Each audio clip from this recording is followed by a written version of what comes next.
talent. Inherited and unstoppable, dragging generation after generation into the spotlight.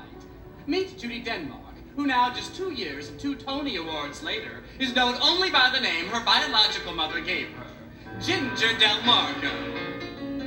Ginger DelMarco, a born-again talent who hasn't baked a cookie in years.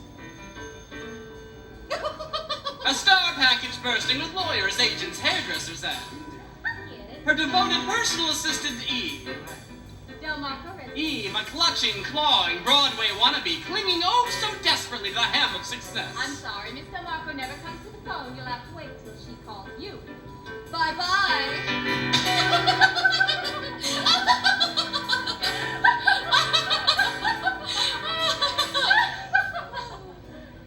As for Tina, I have here her last letter. It has obviously been censored.